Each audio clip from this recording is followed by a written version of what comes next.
আমি 2.5 বছর একটা গাড়ির ফিসে ফিসে ঘুরে অনেক কষ্ট করে ড্রাইভার হয়েছি। গাড়িটার মালিক ছিল আমার চাচা। চাচাকে বললাম, চাচা আমি ড্রাইভার তো অনেক ভালো, আপনার গাড়িটা আমার হাতে তুলে দেন, দেখি এই গাড়িটা দিয়ে নি কোনো ফুটাইতে পারি আমার জীবনের আলো।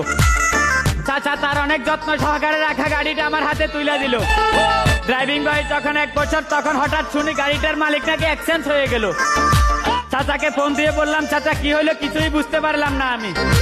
উত্তরে চাচা বললো, বাতিজা এই গাড়ির মালিক এখন আমি না, হয়ে গেল তোমার চাচি। কিছুদিন পর দেখি এই গাড়ি আর আমার কন্ট্রোলে নাই।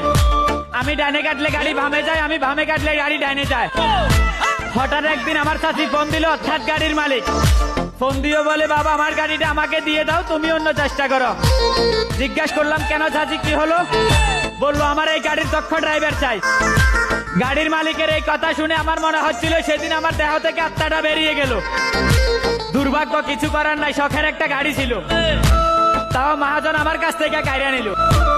কিছুদিন পর দেখি আমার ওই শখের গাড়ি অন্য একটা দক্ষ ড্রাইভার চালাচ্ছিল। আমিও বেশ ভালো আছি, 3 বছর হয়ে গেল অন্য কোনো গাড়িতে এন্ট্রি নেই নাই। হঠাৎ এক আচমকা খবর আসলো আমার কানে, ওই দক্ষ ড্রাইভার নাকি 3 বছর চালিয়ে গাড়িটার চাকরি ছেড়ে দিছে। কিছুদিন আগে দেখি ওই গাড়ির মালিক আবার আমাকে ফোন দিয়ে বলে, বাবা যদি কোনো আপত্তি না থাকে তাহলে আমার এই গাড়ি তুমি আবার গ্রহণ করতে পারো। জবাবে তাকে শুধু একটা কথাই বললাম, আমার বাবার আদেশ মায়ের শিক্ষা, প্রয়োজনে ভিক্ষা করে খাবি, তবু একবার যেখানে অপমানিত হবি দ্বিতীয়বার সেখানে এন্ট্রি নিবি না। আর হ্যাঁ, এই লাইনটা কিন্তু কোনো গাড়ির জন্য ছিল না।